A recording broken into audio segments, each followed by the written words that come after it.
Eh, Historia y memoria, ¿no? Yo creo que la memoria es un buen ejemplo de historia inmediata, es decir, de que la historia esté presente en lo actual, pero tiene una particularidad, y es que quien trae al presente el enfoque histórico son los propios protagonistas de la historia, no es el historiador, son los propios protagonistas de la historia y sus descendientes quienes establecen esa relación entre pasado y presente y tratan en el presente actual de encontrar satisfacción, es decir, justicia, verdad y reparación de los hechos que sucedieron en el pasado. En este caso, el historiador, yo creo que debería tener como función, es decir, apoyar ese esfuerzo de los protagonistas de la historia, en este caso de las víctimas, ¿no?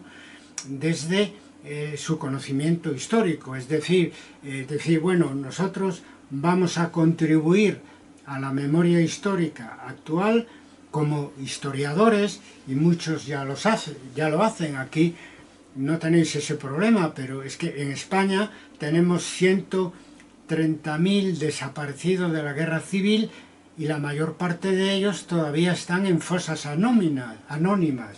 Y bueno, y ahí hay historiadores que ayudan, ¿no? Pues que estudian la represión, incluso arqueólogos que ayudan a excavar las fosas, etcétera. Es decir, este es un tema, el de la memoria, muy especial.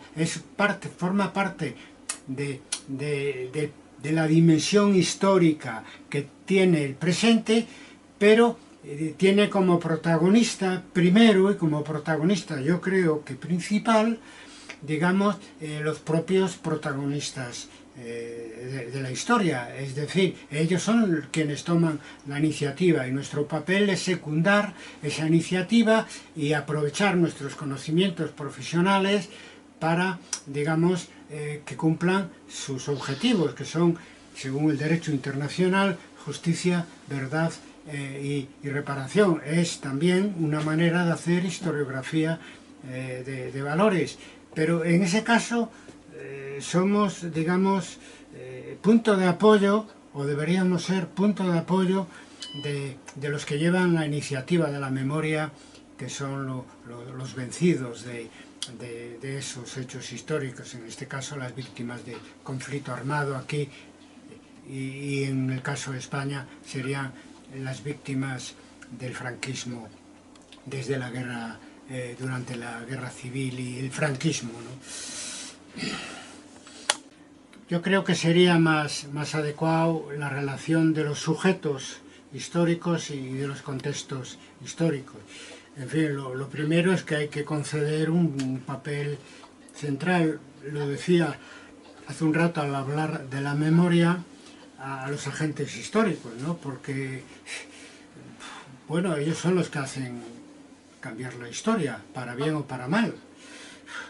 Y entonces el historiador, a la hora de analizar el pasado, tiene que concederles ese papel que se conceden a sí mismos, pero no quedarse ahí. Naturalmente el contexto es lo que nos permite, en fin, darle, digamos, una dimensión histórica a la acción del sujeto. La acción del sujeto es en parte ciega, ¿no? Es en parte ciega, porque en el momento en que se produce la acción histórica, no se ven todos los factores que intervienen en ese momento histórico, en ese hecho histórico. El historiador tiene el privilegio de verlo todo, la acción del sujeto y ver la acción del contexto. Muchas veces es que viene a ser la historia acumulada, ¿no? Yo es que me pongo en el lugar extremo de la Revolución Francesa, es decir, los revolucionarios lo que pretendían era una cosa, pero digamos la acumulación histórica provocaba un contexto que acabó, como sabemos, limitando el periodo revolucionario y dando paso al imperio, ¿no? Y por lo tanto a cierta contrarrevolución en Francia. Después el resultado final fue un poco complejo, ¿no? Porque la revolución cumplió su cometido, pero se vio frenada por el contexto de un país en el que pesaban mucho las estructuras anteriores, ¿no? Y ahí está la función del historiador, sin negar la acción histórica, porque si no la historia sería inmóvil, pero en el peor sentido del término, no en el sentido que lo decía Manuel de Roy-Ladurie, pero al mismo tiempo explicar todos los factores que entran a la hora de suceder de un suceso o de un proceso histórico, ¿no? Eso es nuestra obligación. Ahora, si no hay sujetos históricos, no hay historia, ¿eh? Ahora, al mismo tiempo, la historia tropieza con historias anteriores que han estructuras heredadas, acción y reacción, etcétera, y un resultado final que debemos ser capaces de dilucidar cuando hablamos de un hecho pasado. Si hablamos de un hecho presente del cual estamos haciendo un análisis histórico, pues se hace un poco más complicado, y de hecho yo en algunos trabajos que publiqué sobre cosas que estaban sucediendo, claro, después me pregunto, una de dos, o lo redacto de nuevo o añado un epílogo, porque han sucedido cosas nuevas que explican mejor cómo ha evolucionado eso que yo antes analizaba. No pasa nada, se escribe, se hacen epílogos, se escribe incluso nuevo. Esto Marx lo hacía mucho. Yo cuando lees el 18 bromario de Luis Bonaparte, cuando lo lees, dices tú, Dios mío, él que ridiculizaba al pequeño Napoleón y después gobernó años y años. El pobre Marx diría, bueno, yo eso claro no lo puedo... Él era parte de la historia que analizaba y sigue teniendo una lucidez tremenda, sigue siendo un instrumento muy valioso para entender la Francia de aquel momento, pero sin embargo eso que él tanto despreciaba, como el pequeño Napoleón decía, es una parte que decía que el más tonto era el que fue el que al final gobernaba y etcétera. No resultó tan tonto, duró mucho tiempo como rey de Francia después. Entonces, en ese sentido, el historiador, sea un proceso todavía no acabado o sea un proceso ya terminado, tiene que valorar tiene que valorar al sujeto, pero al mismo tiempo combinarlo con el contexto. Es que si no, yo cuando a mí me dice un hecho histórico que se puede repetir o que es muy parecido a tal época, dije, no, hay que analizar el contexto, porque el contexto es lo que marca la diferencia entre un momento histórico y otro, lo cual no quiere decir que infravaloremos el papel de los sujetos, ¿no? Que bien sufre el sujeto histórico todos los cambios que produce el tiempo en sus acciones. A ver qué...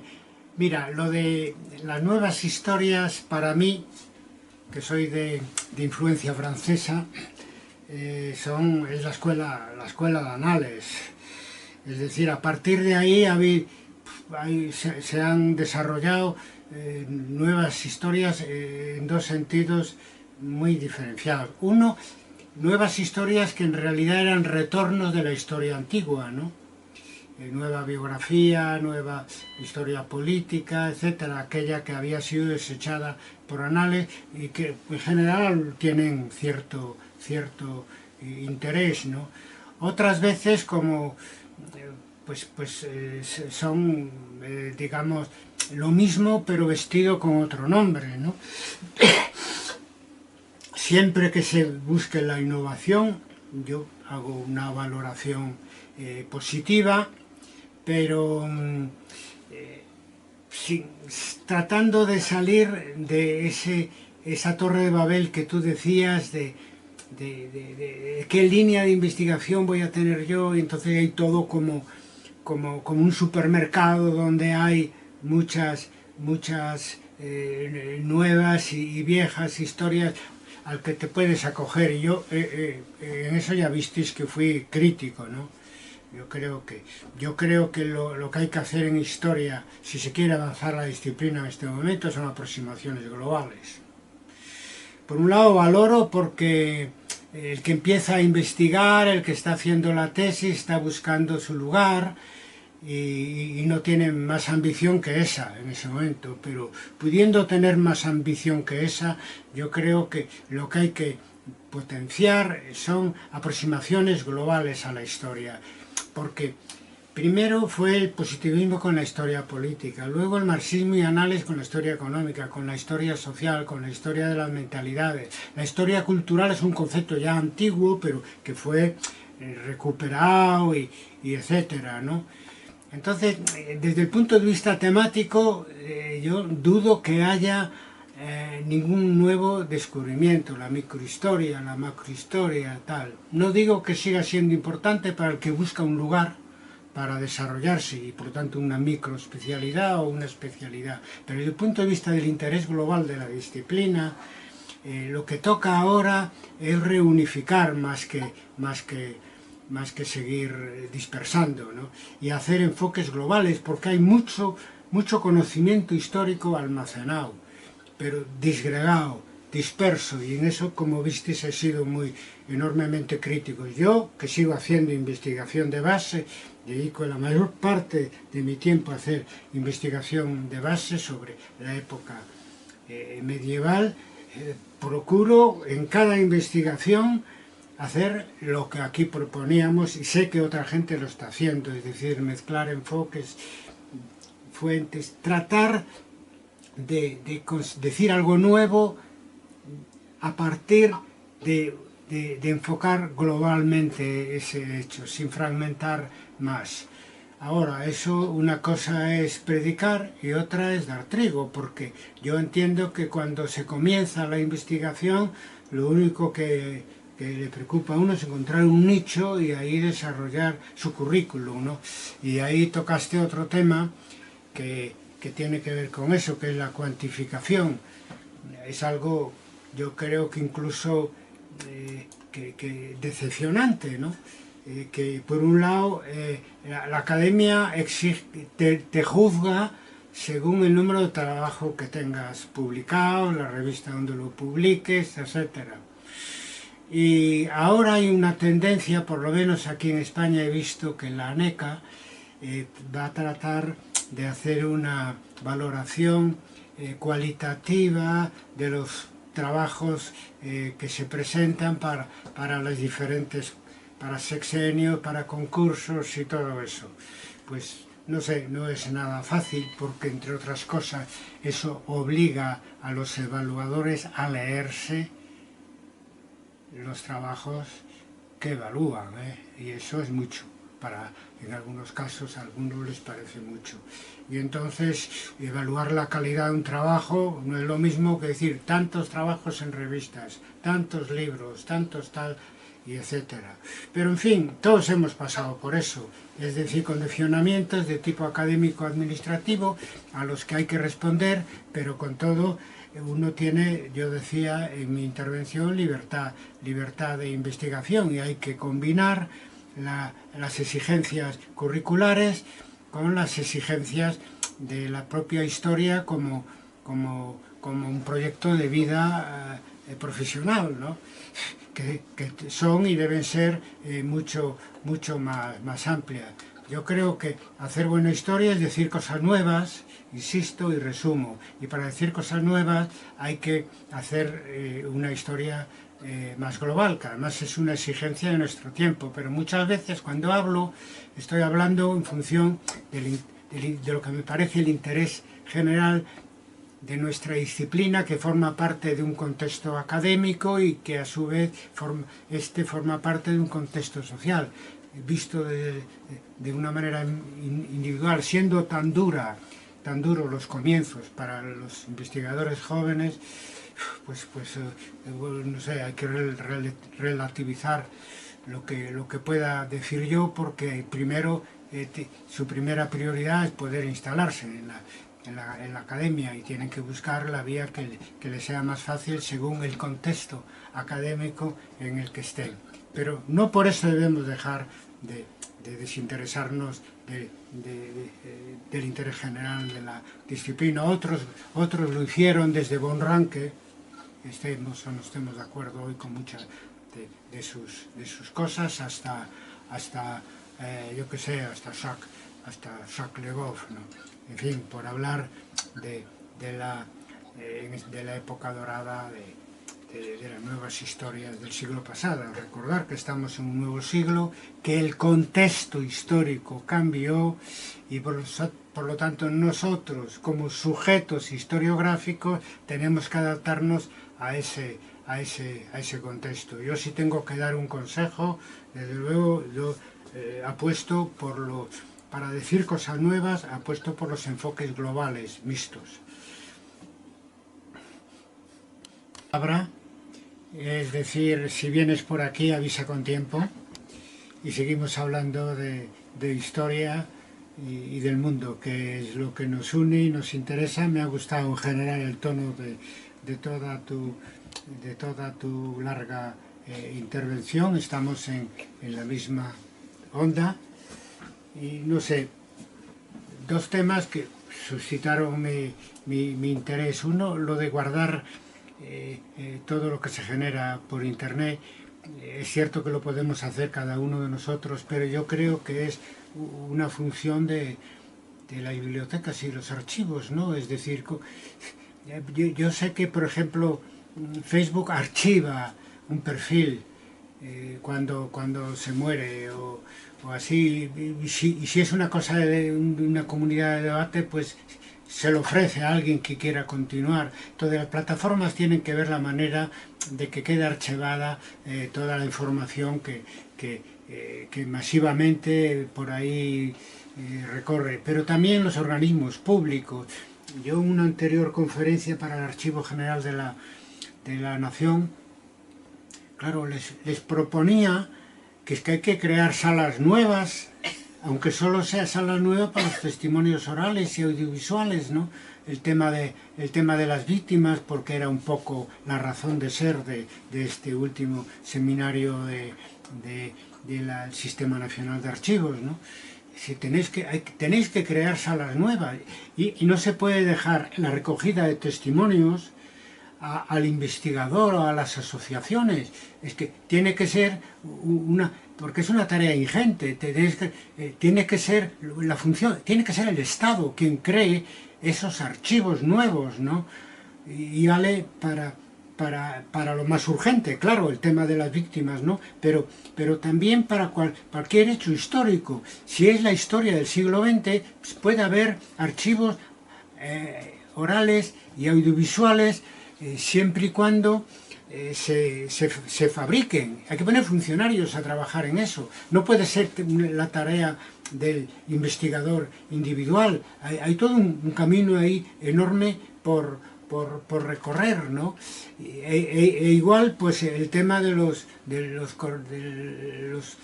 que sustituyó a las cartas, los correos electrónicos. De momento yo procuro archivar todo lo que puedo, pero he perdido mucho por un problema informático. Pero no están los archivos para el historiador futuro, porque nos cogió por sorpresa. Llevamos de revolución digital muy poco tiempo, pero yo tengo la esperanza de que si se presiona eso se vaya solucionando, si no, menudo problema para el historiador futuro. Y pues otra cosa que me llamó la atención por ser de actualidad es el tema de Palestina. Claro, hubo un holocausto judío y ahora hay un holocausto palestino, y lleva camino de eso. Es una cosa horrible, ¿no?, lo que está pasando allí. El Estado de Israel, que fue víctima, ahora es agresor, ¿no? Entonces, en ese sentido, el papel del historiador es fundamental, porque el contexto, el colega que antes me preguntaba del Holocausto es distinto del contexto de la agresión a Gaza, y porque además cambia los actores, incluso intercambia los actores, el que antes era víctima ahora es agresor. Bueno, pero la historia es así, produce estas paradojas. Entonces, ahí la función del historiador es fundamental. Es cierto que en la política a veces se ha hecho mención al tema del Holocausto, etcétera, pero bueno, una cosa como un argumento político para combatir la agresión del Estado de Israel. Pero desde el punto de vista historiográfico, del historiador da mucho de sí, porque es que tampoco ha pasado tanto tiempo entre el momento que los judíos eran las víctimas al momento que los palestinos son las víctimas. Entonces, es para hacer eso de historia inmediata, es un tema de privilegiado, porque claro, es fundamental. O sea, se puede hacer mucho trabajo, pero para eso también todos los conceptos que heredamos del siglo pasado, si queremos adaptarnos al siglo XXI, a lo que el siglo XXI pide del historiador, pues algunas palabras pierden sentido. Por ejemplo, una colega me preguntaba, bueno, pues me hablaba de presentismo. Presentismo se decía antes en un sentido negativo, es decir, un sentido negativo, y yo pretendí darle un sentido positivo para el historiador. Si tenemos que preocuparnos de introducir la historia en los anales del presente, y antes se decía que eso justamente es presentismo porque no se refiere al pasado, pero hombre, es lo que aquí es un presentismo que es un enfoque que criticamos. Porque claro, no le dejemos el presente para las ciencias del presente, trabajemos también sobre la actualidad con el ángulo historiador. Por lo tanto, eso sería un presentismo positivo. Igual el tema del historicismo, yo sé que se utiliza muchas veces como sinónimo de positivismo. Yo prefiero positivismo porque afecta a la metodología y ahí establecemos un punto de conexión con la mayoría de los historiadores de oficio, que eso lo entienden mucho mejor que el término de historicismo. Pero historicismo también era el término que usaba Popper para criticar al marxismo en Sociedad Abierta. Es decir, lo criticaba, y criticaba como parte de todas las ciencias sociales que se remiten a la historia. Hablaba de la sociología también, etc. Y a él, en ese sentido, no le gustaba nada, y a veces emplea casi como sinónimo de marxismo historicismo, lo cual hoy no tiene sentido utilizarlo mucho, primero porque eso de historicismo que es analizar, darle un papel en la historia en la explicación de los hechos, pues es una verdad que debemos de defender, no criticar. Y segundo, que para la historiografía del siglo XIX pues es mucho más claro llamar fundador del positivismo a von Ranke que historicista, porque eso de darle un papel importante a la historia para explicar cosas del presente es lo que queremos reivindicar hoy en día, y celebramos que otras ciencias sociales también traten de remitirse a la historia, aunque creo que ahí nosotros podíamos lucirnos mucho más. Por ejemplo, y volviendo al principio, a la hora de explicar el conflicto palestino-israelí, que es como si fuera la obra del diablo, ¿no? Es una cosa absolutamente horrorosa. Yo en una conferencia anterior, que coincidió en el Archivo General de la Nación, coincidió 2 semanas antes que esto, por casualidad, pues explicaba que no sé qué pasa, mejor dicho, sé qué pasa, pero digo que no sé qué pasa para llamar vuestra atención, que cuando hablamos de memoria histórica y de derechos humanos, generalmente el derechos humanos se sacó para en Argentina también para el problema de la Junta Militar, y aquí para el conflicto armado. En España usamos más la memoria histórica, pero en el fondo es lo mismo, es la defensa de las víctimas inocentes, bien de dictaduras, bien de conflictos militares, ¿no? Entonces, ¿qué pasa? Que siempre encontramos una enorme desigualdad. Por ejemplo, en el caso de Palestina es evidente, jamás hace un atentado, mueren más de 1000 personas, la mayoría civiles, condenable absolutamente, etc. Y entonces el Estado de Israel tuvo el gusto, porque fue que le dio gusto hacerlo, de empezar a matar gente, sobre todo civiles, para poder superar los muertos que había hecho Hamás. Y pasaron muy rápidamente de los primeros a 10.000 o 11.000 o 12.000 que estamos ahora. Entonces, eso es la desigualdad que existe entre las víctimas cuando el agresor es un Estado o determinadas ideologías, cuando es el agresor pues es un grupo guerrillero, es otra cosa. En España pasó durante la Guerra Civil.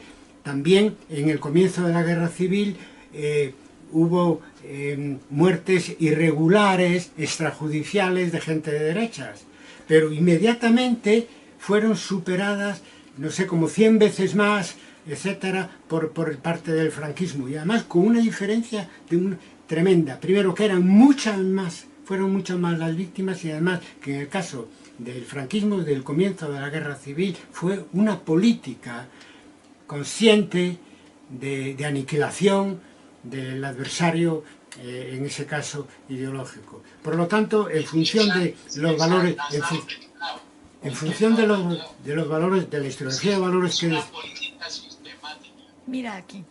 En función de en función de la historiografía de valores estamos contra los agresores de todo, y solidarizamos con todas las víctimas, ¿no? Pero sobre todo nos encontramos con que lo que son las clases dirigentes, los estados, etcétera, cuando matan muchísima más gente, igual determinadas ideologías. Por lo tanto, la historiografía de valores, en este sentido, tiene que hacer distinciones, que además se deducen de los propios datos que tenemos. Y claro, yo pienso que uno de los valores es estar siempre con el que, por ejemplo, no participa en el conflicto armado y es masacrado, sea venga de donde venga la agresión, pero resulta que unos agreden mucho más que otros, por razones de su propia ideología y del estatus, y de su estatus social, ¿no? En fin, podríamos hablar, Antonio, digamos, eternamente, pero espero que lo podamos hacer aquí en Santiago de Compostela, si vienes. Perfecto. Un abrazo. Bueno, Un abrazo, doctor Antonio. Carlos, muchísimas gracias por su participación, por haber aceptado nuestra invitación, por habernos acompañado en este conversatorio también con los profesores. Seguramente nos quedan muchas inquietudes más y ojalá en otro momento podamos continuar conversando y debatiendo en torno a estas Gracias a vos, gracias a vos, gracias a vosotros, y sobre todo gracias a ti, Blanca. Cuídate.